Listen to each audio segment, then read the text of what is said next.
Mga salitang paulit-ulit na naririnig.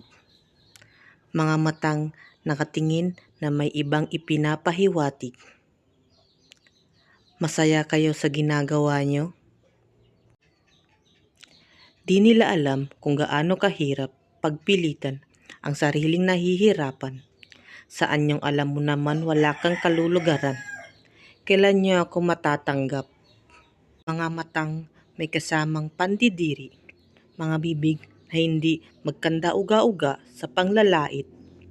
Masaya na ba ang kasuotan sa kasarian?